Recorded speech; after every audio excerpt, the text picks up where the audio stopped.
성경 한 부분 보겠습니다. 가지고 계신 교환 세 번째 보면 고린도전서 13장 1절에서부터 3절이 있습니다.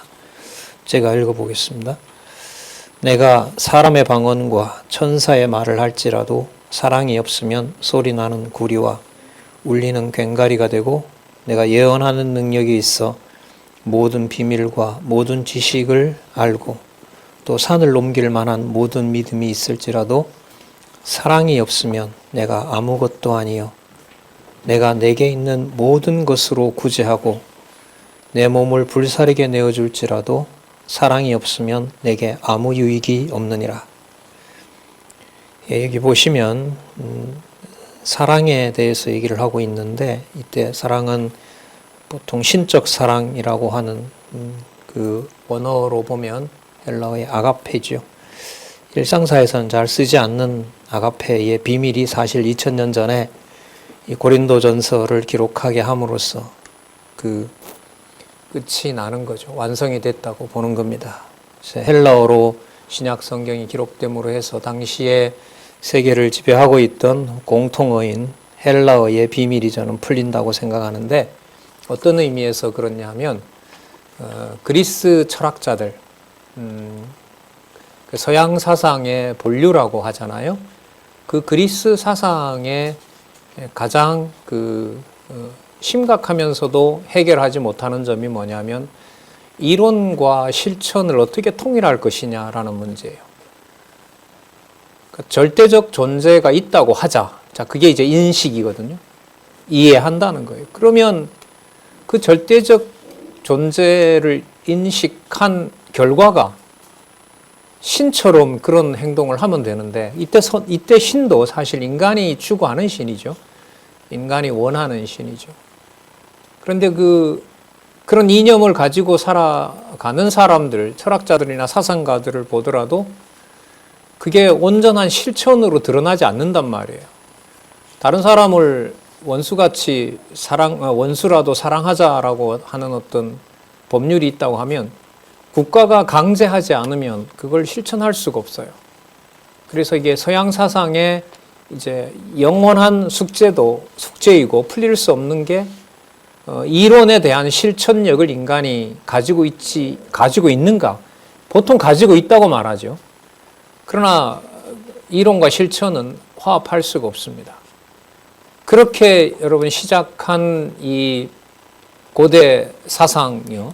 사상이라고 할 때는 이제 이론가들이 나와야 되거든요. 그게 보통 여러분 아시는 뭐 소크라테스나 플라톤 그 시대에 이제 서양 철학이 만들어진다고 하는데 예수님 오시기 한 500년 전 구약의 상태로 보면 바벨론 포로 이후 그때 이제 서양 사상이라는 게 등장하거든요. 그러니까 세워놓은 이론을 바르게 실천할 수가 없는 거예요. 그게 여러분 2000년이 흘러서 2400여 년이 흘러서 지금부터 100년 또 100년 안 되죠. 100년 전에는 제1차 세계대전이 있었고요. 한 70여 년 전에는 제2차 세계대전이 있었는데 그 서양이 발전시켰던 과학을 통해서 인류에 이바지하는 물질 문명을 세우자 이렇게 얘기했거든요. 서구가. 그게 이제 그 원류가 인간의 지성을 꽃피워준 인간의 지성을 밝게 한 그걸 그리스 철학에서 찾는단 말이에요. 그런데 인류 수천 년 동안 진행되어 왔던 인간이 인간에 대한 학살을 몇 년 동안의 전쟁이 1, 2년 동안의 전쟁이 그 수백 년 동안 사람을 죽였던 전쟁보다 더 많은 인원을 죽이면서 인간에게 유익한 삶을 보장하겠다고 했던 서구의 사상이 한계를 드러낸 거였죠. 그러니까 결국 인간의 지성은 다른 사람을 지배하는 도구다. 자, 말로 지배하고 법으로 지배하고 그리고 이른바 좀 발달된 인간 두뇌로 만든 게 여러분 과학 문명이잖아요. 그러니까 총 한 방에 한 사람 죽이는 게 아니라 수백만, 수천, 수만을 죽이는 그런 살상 무기를 만들었단 말이죠. 자, 자, 이게 오늘 신학 강의하고 무슨 상관이 있느냐? 종교개혁 이후에 하나님께서는 섭리를 인간의 이 이성을 인간 스스로 착각하도록 섭리해버립니다. 그러니까 이게 똑같이 유럽인들, 서구인들에게 자기네들이 똑똑한 합리적 사상을 가지고 있다고 착각했던 것처럼 그걸 하나님께서 종교개혁을 통해서 하나님에게 전적으로 의지해야 된다고 하는 바로 그 부분을 잠시 보여주시고 그걸 교회 내에서부터 인간이 뭔가를 해나가는 그런 존재라는 사실을 교회 내에서 이 얘기가 나오게 합니다. 그리고 그 교회는, 서구 교회는 그 1000년 동안 종교국가였기 때문에 자신들의 삶과 정치와 종교가 분리되지 않습니다. 그러니까 교회 내에서 하나님의 능력과 하나님의 은총으로 사는 것이 아니라, 주권으로 사는 것이 아니라 인간이 창조주에 어느 정도 부합할 때 그건 인간이 뭘 가지고 있어야 되냐면 자기 스스로 자기의 죄책감을 느끼고 죄책에 대한 책임을 지고 그 죄책을 다른 사람에게 갚음으로 인간이 또한 그 모든 죄의 문제를 해결해 갈 수 있다라고 하는 이 대전제가 교회 내에서부터 나옵니다.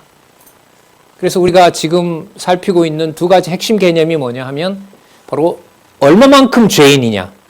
그러면 얼마만큼 죄인이냐에 따라서 은총이 얼마만큼 필요하냐라는 게 돼요.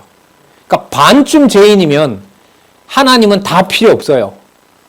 반만 의지하면 돼요. 일반적인 게 그게 카톨릭이잖아요. 근데 이게 종교개혁 이후에 종교개혁 시대 때 뭐 루터도 결국 우리 살펴봤잖아요. 결국 자유의지를 인정합니다. 내가 하나님 앞에서 그 자신의 어떤 의지를 가지고 구원에 동참해야 된다라고 얘기를 합니다. 그리고 꼭 성례전에 참여해야 되고요. 가톨릭처럼. 그래서 루터교를 가보면은 유럽에 있는 교회 저도 이제 한국 가봤는데 거의 천주교랑 흡사해요. 근데 요즘 짓는 교회는요. 천주교 색깔을 많이 없애요. 하지만 의식은 여전히 진행이 됩니다. 그러니까 현대 감각에 맞게끔 교회 의식, 그 성례라든지 이런 그 만찬이라든지 그런 걸 집행할 뿐이지 여전히 그렇게 하거든요. 그러니까 눈으로 보는 그것의 이면을 보면 거기에는 하나님께서 하나님만 전적으로 의지하는 그것을 허락하지 않은 거죠. 하고 싶어도 성경 말씀이라는 절대적인 권위를 인정하지 못하면 내가 뭔가를 해야 된다는 것은 떨칠 수가 절대로 없습니다. 그럼 여러분 이 시대의 성경 신학을 통해서 하나님이 하게 하신다. 하나님이 존재하신 증거다. 모든 것들이. 그것을 성경에서 우리가 확인한다는 것은 우리의 어떤 이 두뇌 건강에서도 너무너무 좋은 거예요.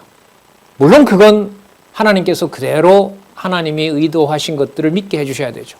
그래서 오늘 살펴볼 내용은 뭐냐면 종교개혁 이후에 어떻게 개혁자들도 또 복음을 추구하는 신학자들도 결국은 이 죄 문제를 해결하지 못하고 인간이 책임을 져야 되고 인간이 자기 능력으로 하나님 앞에 의를 이루어 가야 된다. 이 얘기를 하는지를 오늘 살펴보려는 겁니다. 그러니까 전적으로 부패한 죄인이다라고 하는 것이 믿어지지 않으면 모든 것이 하나님의 은혜다라고 하는 것이 설 수 없는 겁니다. 그리고 이것은 전적으로 하나님의 주권과 은혜에 속한다는 겁니다. 자, 그 큰 틀에서 오늘 나갈 내용들을 보기 때문에 공부를 우리가 더 진행하실 우리 신학에 관심 있으신 분들은요, 안내를 해드렸으니까 그 안내에 따라서 뭐 논문을 읽어보시든지 책을 읽어보시고 또한 뭐 글로 논문으로 이렇게 쓰시는 연구를 진행하시면 되고요. 성도님들도 그 내용의 큰 틀을 미리 잡아드렸으니까 이 신학자는 죄에 대해서 어떤 문제를 어떻게 얘기하느냐, 그리고 죄를 어떻게 얘기하기 때문에 은혜가 얼마만큼 필요한 자냐, 그것만 골라내도 되는 거죠. 예를 들면 우리가 나이가 좀 더 들어서 우리 세대들도 뭐 볼 수도 없고 결국 이제 듣는 정도에 됐을 때 그 새로운 또 후배들이 성경신학을 잘 전수하고 있는지 아닌지를 구분할 수는 있는 거죠. 성경적이냐 아니냐라는 것을 구분하고만 살아도 하나님께서 또 자신에게 내게 들어온 이 생각이 하나님께서 주신 생각이고 이걸 하나님이 붙잡아 주셔야 내가 은혜 가운데 머물 수 있고 은혜를 하나님이 지키시는구나. 그걸 우리가 확인할 수가 있는 거죠. 그래서 우리가 늘 말씀을 자주 드리지만 성경 개론 첫 장에 나오는 지금 4페이지에 나오죠. 누구의 눈? 죄인의 눈. 죄인의 눈. 죄인의 눈은 내가 할 게 없다는 거예요. 내가 죄인임을 알 수도 없고 하나님의 은혜를 내가 얼마나 받았는지도 모르는 거예요.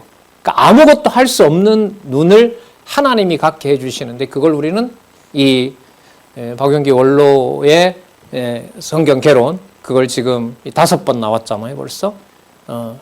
죄인의 눈이라고 하는 그 개념에 신학을 하는 사람의 출발을 그걸로 보는 거죠. 그래서 저는 이 교의신학 중에서도 뭐 여러 구조나 이런 것이 문제가 많습니다만은 어쨌든 이 죄론에 대한 중요성은 매우 크다. 인간론이죠. 그러니까 넓게 보면. 자, 그 부분을 우리가 한번 살펴보도록 하겠습니다. 아까 우리 읽었던 고린도전서 13장 1절에 3절은 하나님이 원하는 사랑은 자기 몸을 불사름에 내어줘도 그게 합당할 수가 없어요. 그러니까 이게 세상에서 자신을 희생하면서 살아가는 사람들하고는 이게 받아들여질까요? 그 사람들에게? 안 받아들여져요. 저도 참 어렵더라고요, 이게. 말씀은 너무 좋아하고 이게 뭐 사랑장이라고 해서 노래도 나온 거지만은 사랑장의 이 부분은 안 불러요. 자기 몸을 불사름에 내어줄지라도 이는 아무것도 없다. 이게 보통 불렀던 그 사랑이라는 복음성가에는 빠져 있어요. 부담되거든요, 이게. 예. 근데 진짜 이 말씀은 좀 충격이었어요. 야, 이렇게 여지를 안 주나? 자기 몸을 다른 사람을 위해서 여러분 불태웠으면 조금은 인정해야 되잖아요. 이 세상에서는. 근데 그걸 아무것도 아니라고 하면 뭘 어쩌자는 거예요. 도대체 기독교가 어떤 종교냐는 거예요. 이게 막 요동이 치는 거예요. 그래서 결국은 지금은 이렇게 깨닫게 해주신 결과로 보면 믿게 해주셔야 되네. 믿게 해주셔야 되네. 그 남을 비판하는 것도 비난하는 것도 참 어줍지 않은 얘기죠. 자기가 뭔데 비난과 비판을 해요. 예. 입을 다물 수밖에 없게 하죠. 자, 그러면 우리 조금 좀 전문적이라기보다 철학적이고 인간적인 어떤 합리적인 이론을 어떻게 전개가는지 9페이지에 보시면요. 9페이지 맞아요. 죄송합니다. 6페이지죠. 예, 죄송합니다. 6페이지에 보시면 종교개혁자들의 7페이지 죄송합니다. 7페이지 9번. 예, 7페이지 9번부터 이 종교개혁자들 이후에 그래도 전적으로 부패했다. 그리고 하나님의 전적인 은혜다라고 얘기했던 이 신학자들 이후에 어떻게 전개되냐 볼게요. 그러니까 종교개혁자들 이후에 종교개혁은 여러분 핵심 사상이 성경의 권위, 두 번째 하나님의 은혜, 오직 믿음 이런 거 아니겠어요? 그러면 그런 내용들이 어떻게 왜곡되는지 약화되는지 그걸 우리가 이제부터 살펴볼 거예요. 사실 아우구스티누스부터 벌써 그 은혜라는 게 어떻게 돼 있어요? 서너 가지가 있었죠. 세 가지가 있어서 마지막에는 내가 뭐 하는 은혜였어요? 협력해야 되는 은혜가 있었다고. 이게 벌써 열려 있는 거죠. 인간이 뭔가를 해야 된다. 자, 9번에 보면 제일 밑에 줄에 소키누스주의라는 게 나오는데요. 소시오니즘이라고 하는데 이 사람들이 누구냐면 아우구스티누스, 우리가 보통 어거스틴이라고 부르는 그 아우구스티누스 시대의 자유의지론을 주장했던 사람의 연장선상에 있어요. 그러니까 새로운 얘기가 아니고 이게 그러니까 한 1000년 전에 여기 보면 1300년 전이라 했죠. 1300년 전에 나왔던 이야기를 또 반복하는 거예요. 왜? 개혁주의 이 신학자들이 전적인 은혜, 전적인 부패를 얘기를 하니까 아니다. 인간 부패 안 했다. 자, 이 소시오니즘, 소키누스주의에서는 저 제일 밑에 줄 끝에 보세요. 이들은 예정론과 예지론을 모두 다 거부합니다. 그러니까 창세 전에 뭐가 일어났다라고 하는 하나님의 은혜를 얘기하지 않는 거예요. 그런데도 이 자들이 이제 신학자들인 거죠. 자, 그러면 아담은 타락했다고 하더라도 아담하고 우리하고 관계를 지으려고 할까요? 끊어 놓을까요? 끊어 놓는 거죠. 왜 끊어도 이게 말이 되냐면 아담이 범죄할 때 우리가 태어났어? 이게 우리의 보편적인 상식인 거죠. 우리가 태어나지 않았고 내가 책임질 일도 하지 않았잖아. 그러면 내가 아담의 후손으로는 태어나도 내가 죄인 되는 건 내가 실제적인 범죄를 할 때인 거지. 누구 의지를 가지고? 내 의지를 가지고. 그래서 전적으로 신학의 출발이 어느 쪽으로 넘어오냐면 나에게 넘어오는 거예요. 그러니까 이걸 뭐라고 하냐면 인간 중심주의라 그래요. 그러니까 구원을 얘기해요. 근데 내가 구원을 이루기 위해서 하나님이 필요하다 이러면 이게 인간 중심주의가 돼요. 구원을 얘기하면서도 구원은 하나님이 살아계시고 하나님의 은혜를 주는 과정에 인간을 타락 가운데 두시고 구원하게 하셨다. 이러면 하나님 중심이 되는 거예요. 근데 이 무게가 종교개혁이 끝나면서 유럽 교회는, 서구 교회는 누구 중심으로 넘어온다는 거예요? 인간 중심으로. 그러니까 인간론, 죄론에서 죄의 책임은 전적으로 아담과 단절시키고 누가? 내가 지면 되는 거죠. 근데 죄 책임을 내가 져도 되는 게 이 사람들에겐 좋아요. 왜? 내가 죄 책임을 졌으니까 내가 이제 죄 책임을 진 능력으로 내가 의를 이루어가면 되는 거죠. 그러면 카톨릭이나 다른 게 거의 없는 거예요. 그래서 유럽은 결국 종교개혁 이후에 100년이 지나지도 않아서 누구 중심으로? 인간 중심으로 넘어가서 지금 이제 온갖 잡다한 신학들이 다 나오는 거예요. 말만 다 신학이라고 붙여놓는 거죠. 그러면 신학이라고 부르지만 누가 이끌어가는 신학이 돼요? 내가 이끌어가는 신학이 되는 거예요. 인간이 이끌어가는 신학이 되는 겁니다. 자, 두 번째 줄에 보시면요. 8페이지에 죄에 빠질 기회가 점점 확대한다고 하더라도 인간은 죄에서 벗어날 능력을 언제나 지니고 있다. 소시니안이즘입니다. 제가 석사 논문 쓸 때 이 수업을 들었는데요. 그때 가르쳐 주시던 그 교수님이 유럽 사회에 이 소시니안이즘이 말도 안 되는 건데 그 교회를 잠식해 들어가는 것이 영국 그 스코틀랜드 장로교 있잖아요. 거기에 이런 사상들이 급속히 퍼지거든요. 다 어디에서 이제 막히냐면 그럼 하나님이 죄짓게 했냐? 이 말을 당당하게 성경의 근거를 통해서 확증을 못 해가요. 이 개혁파 신학자들이. 왜냐하면 이미 칼빈 이후로 벌써 뭐가 열려요. 칼빈도 인간의 어떤 그 지식 면에 있어서는 타락하지 않은 면이 있다는 걸 얘기를 한 부분이 있어요. 칼빈부터 그렇게 얘기했기 때문에, 그러니까 예를 들면 교회에 나오지 않고 하나님을 모르는 자도 많은 사람을 위해서 아까 그 성경의 인용처럼 다른 사람을 위해서 착한 일을 할 수 있거든요. 자기 몸을 희생할 수도 있거든요. 그러니까 그 현상에 대해서 전적 타락을 건드리지 말아야 되는데 그 현상을 두고 인간이 과연 타락한 것인가라는 게 흔들려 버리는 거예요. 우리는 흔들리지 않는다라고 말할 수 없는 게 이건 우리가 그렇게 말한다고 되는 게 아니거든요. 이거야말로 죄인의 눈이야말로 누가 주시는 거예요? 하나님이 주시는 거예요. 그렇기 때문에 우리가 이론이 정립된다고 해서 이게 교만할 사항이 아니에요. 만약에 성경신학이 부패한다면요, 이론은 굉장히 깔끔하고 견고하게 해놓은 상태에서 인간에게, 하나님의 백성에게 그 말씀을 떨어뜨려 버려요. 그럼 이론은 완벽하게 되고 욕심은 누가 차리게 되면, 인간이 차리게 되면 이거는 무서운 일이 되는 거죠. 그러니까 객관적인 진리를 자기 좋을 대로 쓰는 것만큼 무서운 게 없죠. 근데 우리는 이걸 사실 말씀운동 40년 역사에서 봤거든요. 진리 좋아한다라는 것이 얼마나 사람 욕심에다 넣어버리면 어떤 일이 되는가 우리는 너무나 많이 봤거든요. 각자가 아마 다 그런 경우가 해당된단 말이죠. 자, 그리고 그 다음 더 보면은요, 세 번째 줄에 혹여 범죄했다고 하더라도 이것은 하나님의 진노와 심판으로 향하지 않는다. 그러니까 뭐가 없어요? 원죄라는 게 없다는 거죠. 왜냐하면 인자와 긍휼이 풍성하신 하나님은 인간의 연약함을 알고 스스로 회개하고 돌아오게 하는 것이 궁극적인 목적이기 때문에 하나님이 이 세상을 왜 만드셨느냐? 왜 타락하도록 했느냐? 하나님께 돌아오도록 하기 위해서. 누구 능력으로? 내 능력으로. 그러니까 듣기는 좋죠. 세상을 우리를 위해서 만드셨다. 근데 그 다음부터 글쎄요. 하나님이 우리를 위해서 세상을 만들었다? 듣기는 좋아도 성경은 그렇진 않죠. 내 영광을 선포한다고 얘기를 했지 인간이 궁극적인 목적이고 인간을 찬양하여라 이렇게 말한 적은 없기 때문에. 자, 그 다음에 두 번째, 연약함을 알고 스스로 돌아오도록. 스스로 돌아오려면 뭐가 있어야 돼요? 나의 독립적 의지가 있어야 되는 거죠. 자, 그렇기 때문에 밑에서 세 번째죠. 인간의 구원을 위해 중보자라는 존재가 필수적일 필요는 없어요. 왜?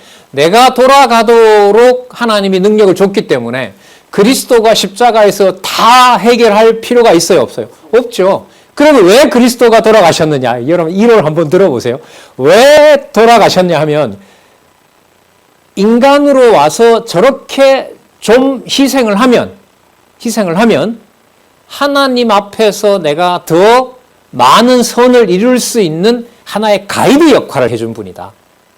그러니까 구세주가 아닌 거예요. 예수님은.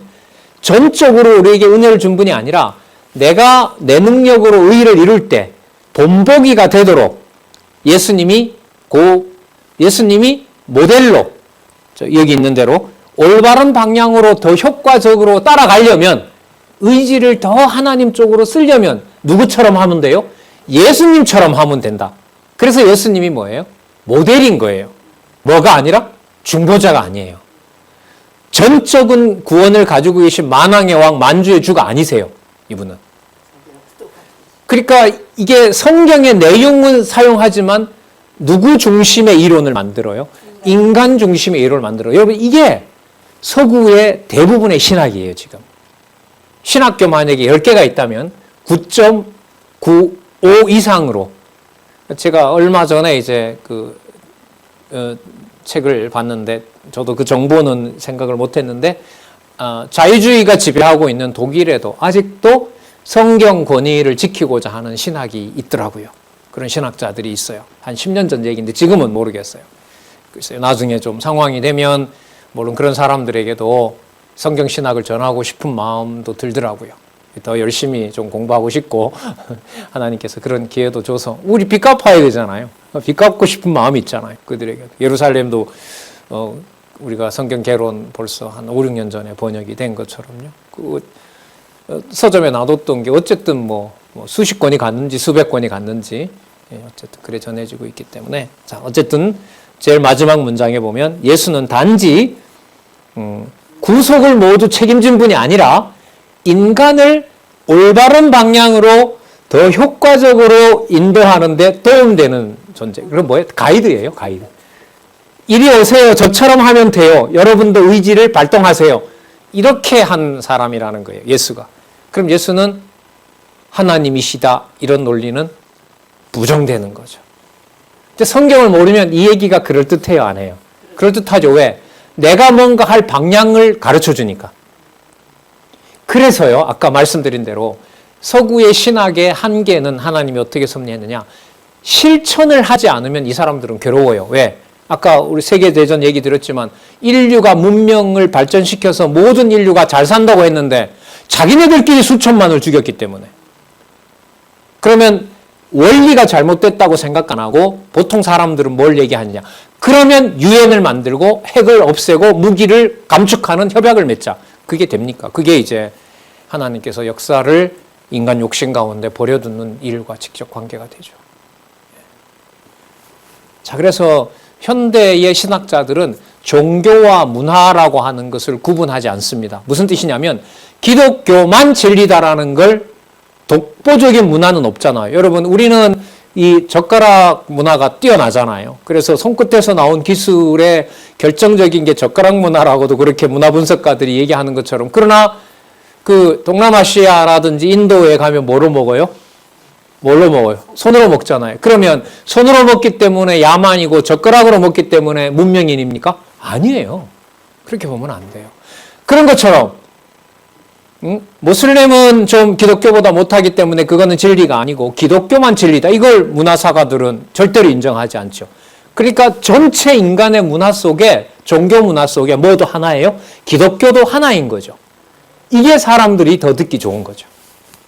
그래서 여러분, 성경 신학의 성경 권위는 섞여요, 안 섞여요? 아까 우리 구절 봤잖아요.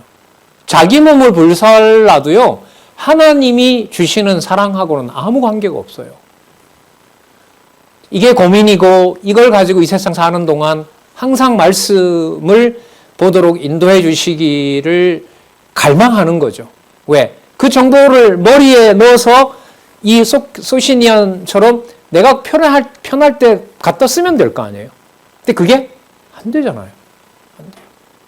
유럽인들보다 우리가 나을 게 없잖아요. 하지만 그 좋은 이상을 두고 그야말로 유토피아가 됐죠. 어디에도 이룰 수 없는 이론이 돼버린 거죠. 지금 보시는 것처럼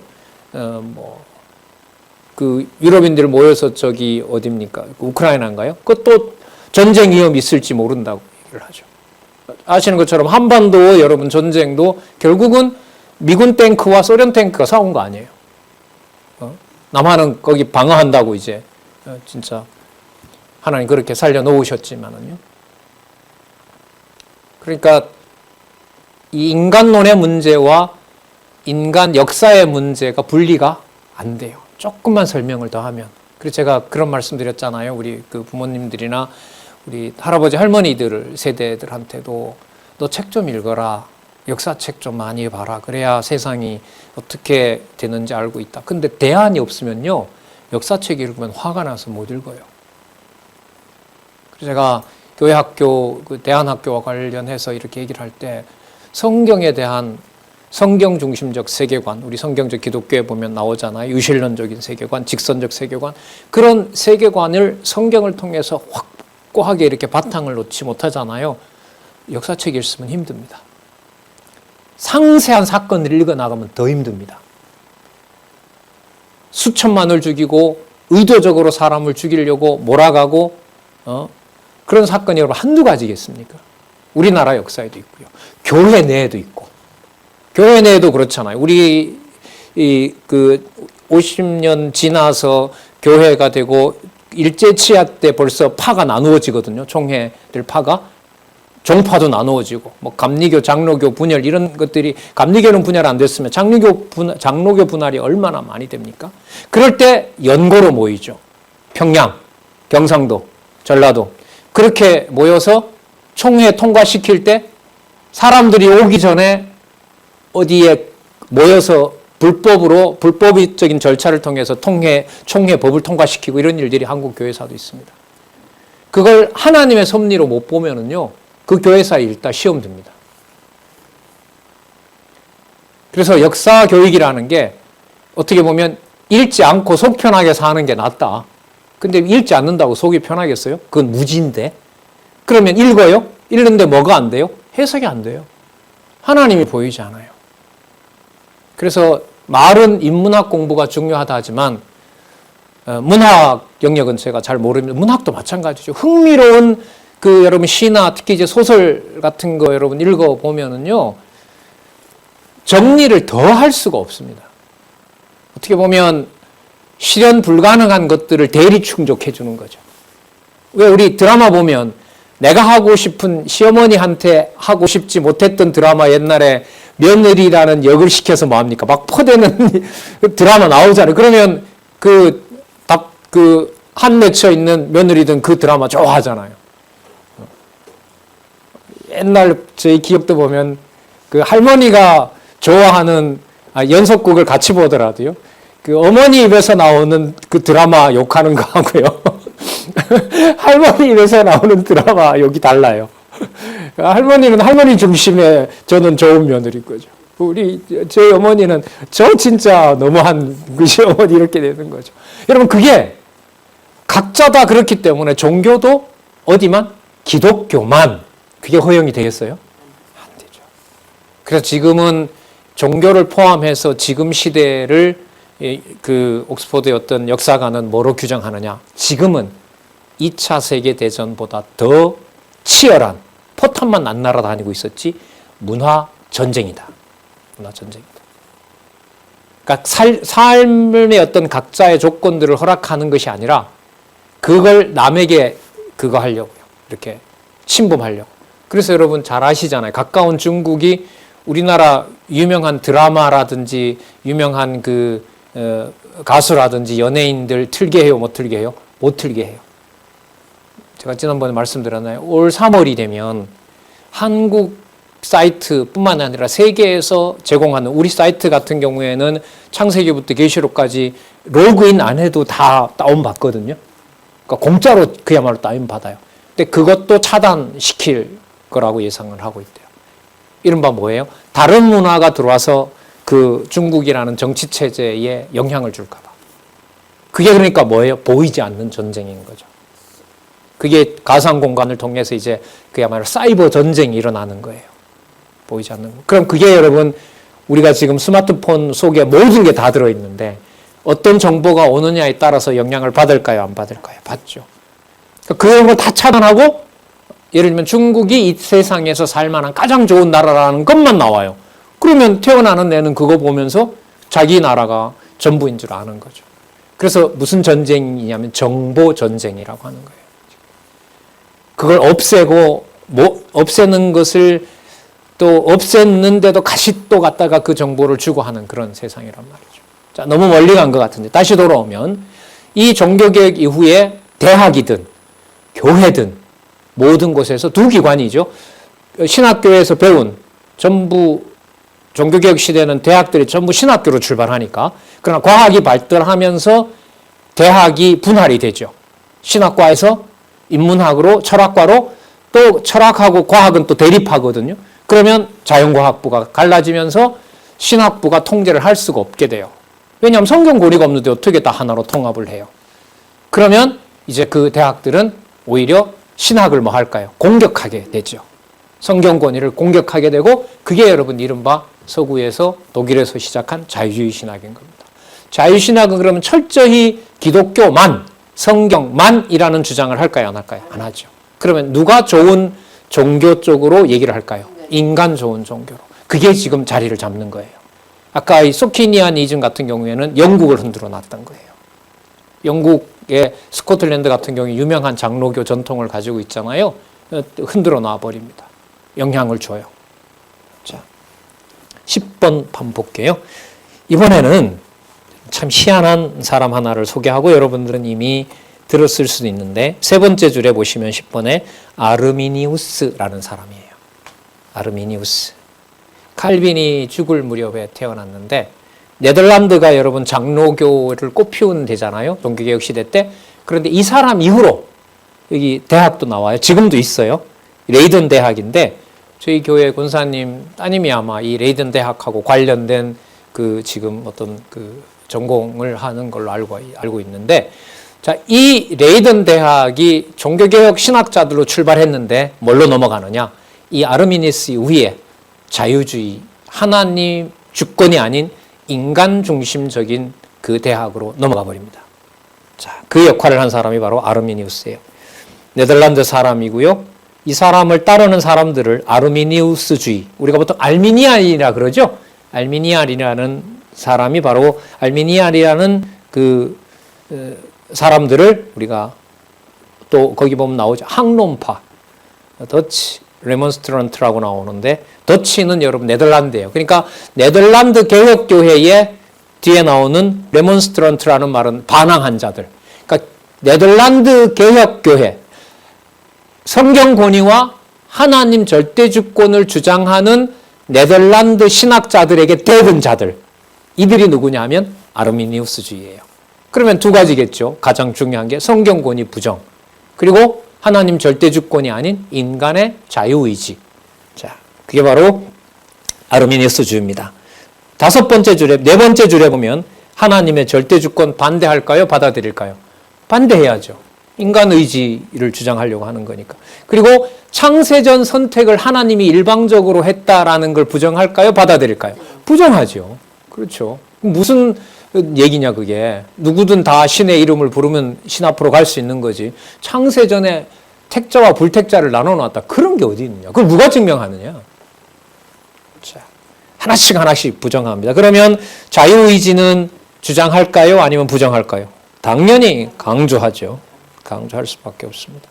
자, 그래서 그 10번에 있는 그 단락의 밑에서부터 하나, 둘, 셋, 넷, 다섯 번째 단락을 다섯 번째 줄 읽어볼게요. 아담의 부패한 본성은 치료 가능한 질병 정도로 봅니다.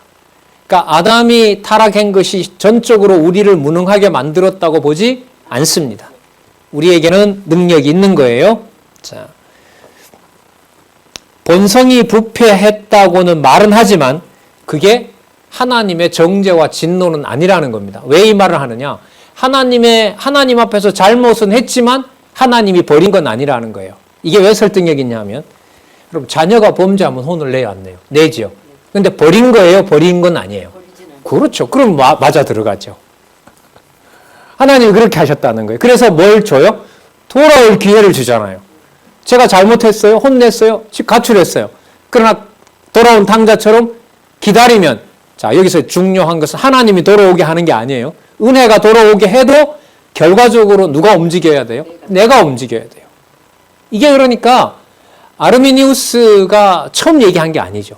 이게 벌써 어거스틴에서 조금 열리고 중세는 많이 열고 종교개혁을 했는데도 개혁자들에게 열리고 결국 인간의 자유의지 쪽으로 서구 신학은 결국은 몰입함으로 해서 하나님 중심, 그리고 가장 중요한 성경은 파편적인 문서로만 부분적인 어떤 필요한 것만 따서 변호를 하다 보니까 방어가 안 되는 거죠.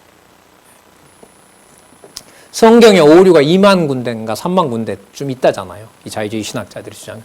그러니까 뭘 도저히 할 수가 없어요. 통일성을 도저히 만들어낼 수가 없어요. 사소한 것까지 찾으면 그 정도가 된대요. 그럼 성경 권위를 지킬 수 없도록 하나님께서 서구에서 문을 닫아버린 겁니다. 참 무서운 섭리이죠. 그런 걸로 보면. 자, 그 다음 더 볼까요?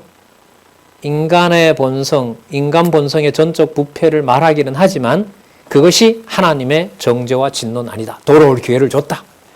누가 노력하면, 우리가 노력하면 이들은 인간이 영적으로 선행을 할 수 있는 자연적 능력도 가지고 있고, 그래서 아기 때는 모르지만 좀 더 크면 실질적인 자유의지도 가지고 있고, 자, 그리고 스스로 회개하고 하나님의 선도 실천할 수 있다.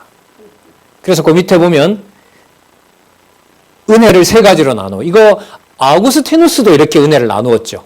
하나님이 다 줬다 했다가 마지막에 가면 누가 함께 해야 돼요? 이것도 똑같아요. 이것도 선행적 은혜, 누구에게나 다 줬다. 여러분, 선행적 은혜는 좀 볼 필요가 있어요. 선행적 은혜 옆에 보면 뭐가 있어요? 보편 은혜라고 있죠. 보편 은혜는 뭘 부정한 거냐 하면 창세전에 택자와 불택자를 하나님이 이미 갈라놓았다고 하는 이중 예정을 부정하는 겁니다.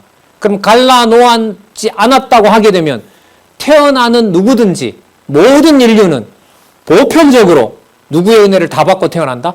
하나님의 은혜를 다 받고 태어난다. 그래서 택자와 불택자를 얘기를 하는 것은 말이 안 된다. 이것도 듣기 좋죠. 자, 그게 바로 선행적인 은혜인데, 그런데 그 다음 보면 순종 은혜가 나오죠. 순종 은혜는 뭐냐면 다 하나님이 은혜를 주고 태어났는데 순종은 하느냐에 따라서 그게 은혜가 되기도 하고 은혜가 안 되기도 해요. 그러면 자, 순종했어요? 믿음을 받아들였어요. 그럼 아직 죽을 날이 많이 남았잖아요. 그럼 있는 동안 구원이 보장되는 것은 누가 해야 되느냐? 그걸 견인이라 그러거든요. 견인이라는 게 끝까지 데리고 간다는 의미잖아요. 그러면 중생하고 믿음을 줬지만 끝까지 천국 가는 견인은 누가 해야 돼요? 내가 해야 돼요. 그러다 보니 여러분, 이 간단한 은혜를 창세전부터 나중에 최후 심판까지 하나님의 자녀는 하나님이 어떤 경우에라도 보호한다라고 하는 이걸 흐트러버리고 단계마다 우리에게 좋은 방향, 우리가 이해할 수 있는 방향, 그걸 알미니우스주의자들은 더 인간 중심적으로 만들죠. 다 줬다. 보편 은혜다. 그리고 이걸 나중에 네덜란드 개혁교회가 이 5가지를 그대로 반박하죠. 그걸 뭐라고 부르냐면 칼빈주의 5대 교리라 그래요. 그건 좀 이따 살펴볼 거예요. 자, 그 내용이 나오는데요. 어디를 보시냐면 10번 제일 마지막 줄이에요. 10번 제일 마지막 줄에 보면 1, 2, 3, 4, 5 되어 있죠. 알미니우스가 얘기했던 것을 정리를 하면 이렇게 됩니다. 첫 번째, 인간의 능력. 태어날 때부터 죽을 때까지 하나님에게 갈 수 있는 능력을 인간이 가지고 있다. 그래서 이게 인간 능력입니다. 이걸 반대된 교리로 만들죠. 그래서 칼빈주의 5대 교리 첫 번째가 뭐냐면 인간의 능력이 아니라 인간의 전적 타락. 다르게 말하면 인간의 무능력. 이렇게 되는 겁니다. 인간의 무능력. 자, 그리고 이 사람들은 하나님께서 이건 창세 타락 이후를 말하는 거예요. 창세전도 아니에요. 하나님께서 타락 이후에 선택할 때 그 사람이 뭔가를 한 것에 따라서 선택하기 때문에 2번 보세요. 무슨 선택이에요? 조건적 선택. 그러니까 사람이 어떻게 하느냐의 조건에 따라서 선택한다. 그래서 조건적 선택. 그럼 칼빈주의 교리는 어떻게 얘기할까요? 아니다. 하나님께서 이것도 좀 문제가 있긴 한데요. 이렇게 말을 했기 때문에 이렇게 받아칠 수밖에 없다고 봐요. 조건적 은혜가 아니라 하나님께서 무조건 선택한 거다. 근데 우리는 무조건 선택을 타락 후가 아니에요. 어디까지 가야 돼요? 창세 전으로 가야죠. 창세 전부터 하나님은 이중 예정으로 택자와 불택자를 나누어 놓았다. 그렇게 가야 되는 겁니다. 자, 그다음 세 번째. 비한정적 속죄라고 주장을 하는데 이거는 뭐냐 하면 하나님께서 속죄해 주신 것이 어떨 때는 영향을 미치고 어떨 때는 영향을 못 미칩니까? 아니죠. 아니죠. 그래서 이 세 번째에 대해서는 뭘 얘기하냐면 무제한적 속죄. 무제한적 속죄. 그러니까 여러분 강도짓을 하다가 큰 범죄를 사람을 많이 죽인 그 무서운 살인자가 개종을 했어요. 그럼 알미니안주의는 그런 사람들이 돌아오게 된 것은 자기의 능력에 의해서 돌아오게 된 것이지 회개했기 때문에 돌아온 것이지 하나님의 은총으로 그렇게 된 게 아니라는 거예요. 그리고 그렇게 나쁜 짓을 하면 어떻게 돼요? 끝내는 지옥 가요. 그러나 하나님의 아들 그리스도가 속죄의 능력을 이 땅에 보여줬을 때는 그렇게 사람 행위에 따라서 돌아오고 못 돌아오고가 아니죠. 예를 들면 예수님 어느 쪽에 있는지 몰라도 마태복음에 보면 양쪽에 있던 강도들 둘 다 욕을 했거든요. 예수님한테. 근데 누가복음에 가면 한쪽 강도가 뭐 합니까? 낙원에 가게 되잖아요. 여러분 그게 하나님이 능력이 없어서 그렇게 한 거예요. 능력이 없고 그 죄인이 죄수가 회개했기 때문에 천국 보낸 거예요? 아니에요. 그리스도의 속죄 능력은 한정이 없어요. 예? 무한정적이란 말이죠. 그런데 뭐라고 얘기를 하냐면 비한정적 속죄라고 얘기를 합니다. 그리고 누구나 다 뭐 할 수 있다? 구원받을 수가 있다.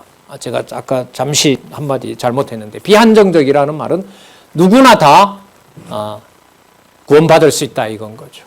그럼 아까 얘기했던 대로 오른편인지 왼편인지를 잘은 모르지만은 그 한쪽에 구원받았던 강도처럼 모든 죄인들도 결국은 한정 없이 어떻게 할 수 있다? 다 구원을 받을 수가 있다.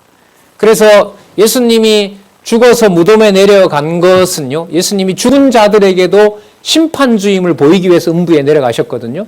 그런데 지금 이 논리대로라면 뭐 하냐면, 당신이 죽어서라도 범죄하고 죽은 사람들을 뭐 하기 위해서, 구원하기 위해서 음부에 내려갔다고 얘기를 하는 거예요. 그래서 예수님의 속죄는 택자와 불택자 없이 모든 인류에게 전부 뭐 한다? 적용이 된다. 이게 비한정적인 속죄입니다. 제가 아까 잠시 불분명하게 설명을 했는데 다시 정정을 합니다. 비한정적인 속죄는 바로 한정이 없다는 거예요. 그러니까 따로 버림받은 사람이 있다는 거예요? 없다는 거예요? 없다는 거예요. 그러면 여러분 이건 뭐로 넘어가느냐? 나중에 세상 모든 사람이 구원받는다는 만인 구원설로 넘어갑니다. 지금 기독교에서 얘기하는 구원론은 다른 타종교하고도 얘기를 하면서 지금 신문기고 한 그 어떤 교수님 글을 보면 아시겠지만 WCC의 실체가 뭐냐면 타종교와도 대화가 가능하고 타종교에도 결국 뭐가 있느냐? 구원이 있다고 나가는 거거든요. 그게 여러분 근원을 찾으면 뭐하고 관계가 되냐면 비한정적 속죄, 한정 없는 속죄하고 관계가 돼요. 그러면 어디로 넘어가느냐? 만인 구원론으로 갑니다. 만인 구원론. 그러면 만인 구원론, 기독교도 결국은 구원이 있고 다른 데도 구원이 있어서 정상에 가면 다 뭐 한다? 다 구원받는다. 듣기 좋죠? 하지만 성경은 아니에요. 그 다음에 그러면 인류에게 구원받지 못하는 사람은 왜 생기느냐? 구원이 다가와도 내가 받지 않으면 내가 은혜를 못 받는 거예요. 그래서 하기에 달려있다. 그게 네 번째입니다. 저항할 수 없는 은혜가 아니라 뭐 할 수 있는 은혜예요? 저항할 수 있는 은혜예요. 그러면 뭘 전제할 수밖에 없느냐? 인간 의지를 전제할 수밖에 없죠. 그리고 내가 하기에 따라서 천국 가요. 맞죠? 이 사람들에게는. 그래서 다섯 번째 나와 있죠. 뭐 할 수 있는 은혜가 있어요? 거부할 수 있는 은혜가 되는 겁니다. 이걸 칼빈주의는 다섯 가지로 다 반박을 합니다. 다시 말하면 인간 능력 없다. 인간은 전적으로 타락했고 인간은 무능력하다. 자, 무능력하기 때문에 하나님께서 모든 타락한 인류 가운데서 하나님께서 임의적으로 선택한 것이다. 그래서 두 번째, 무조건적 선택을 한 거지 뭘 하느냐에 따라서 한 게 아니다. 자, 그 다음 세 번째, 무제한 다 속죄해 준 것이 아니라 선택한 사람만 속죄했다. 그러니까 무슨 속죄? 제한 속죄. 잘 아시네요. 제한 속죄함 받은 사람들은 전적으로 은혜이기 때문에 하나님이 주는 은혜는 no 할 수가 없다. 그래서 뭐라 그래요? 불가항력적 은총. 불가항력적 은총. 그리고 강도 같은 짓을 하더라도 하나님의 백성이라면 끝까지 하나님의 은혜는 보호된다. 그래서 다섯 번째, 성도의 견인. 성도는 끝까지 하나님이 지키신다는 거죠. 여기서 우리가 하나 짚어야 될 게 이 칼빈주의 요대 교리가 방어용으로 나왔기 때문에 좀 미흡한 게 있어요. 그래서 제가 거기 꺽쇠를 해서 고딕체로 적어놨는데 그 부분을 한번 읽어보도록 하겠습니다. 자, 타락 후 선택에 초점을 맞추는 것은 하나님의 절대적 판단 기준과 공의로우심에 대한 죄책이 부담스럽기 때문에 그런 겁니다. 그러니까 무슨 뜻이냐면 창세전에 선택했다고 하면 그럼 죄는 누가 책임져야 되느냐? 하나님이 예정해놨다면 누가 책임진다?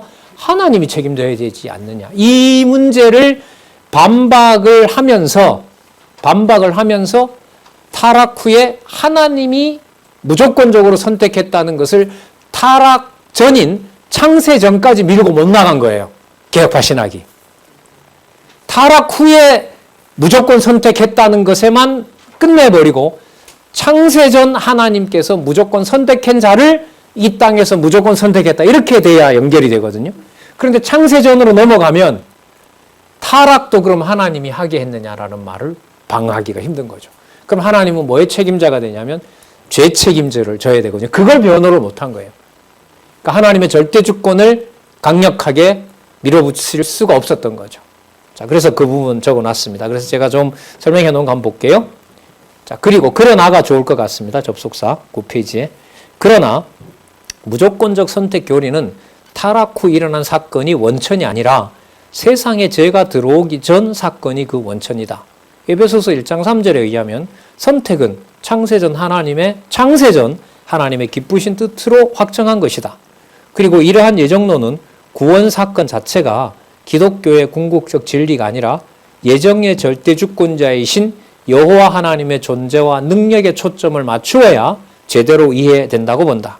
영원하신 하나님의 존재와 그 능력의 확증이 예정론의 목적이다. 그 창세전 하나님의 영원하신 목적, 하나님 존재 계시에 의한 예정론이 성경적 예정론이라고 할 수 있죠. 여러분 이걸 잘 보여주는 책이 여러분 이 박영기 원로의 기독교 예정론입니다. 그게 이제 영어로까지 번역이 됐죠. 간절히 원하기는 그 책을 영어로 번역한 책이 다시 서구신학에 우리가 받았던 복음의 빛을 갚아주는데 기묘한 교재로 저는 사용되기를 원하는 겁니다. 열심히 외국 공부하게 하셔서 외국 학자들에게 성경신학뿐만 아니라 참 수고는 했는데 창세전 하나님의 영원한 작정 논리에 대해서 성경 전체의 권위를 바탕으로 확증하지는 못했습니다. 그건 전 하나님의 섭리라고 보고 이게 한국에서 성경신학으로 확증됐다고 저는 생각합니다. 이걸 이제 소개하고 싶은 것이고 여러분들의 기도도 그러하리라 봅니다. 자, 그 다음 내용은 다음 시간에 하도록 하겠습니다. 기도하겠습니다. 하나님 아버지, 진리의 말씀에 확고한 토대를 둔 인간론과 또 은혜론이 정립되지 않으면 어떤 방향으로 교회가 타락하는지 잠시 살펴봤습니다. 간절히 원하옵나니 성경의 절대 권위의 바탕을 둔 진리의 말씀으로 또 우리에게 허락해 주신 성경신학으로 아직 함께 진리의 말씀을 들어야 될 서구부터 또 아시아 온 대륙에 진리의 말씀을 전할 수 있도록 하나님의 선한 섭리를 간절히 소원합니다. 예수님의 이름으로 기도드렸습니다. 아멘.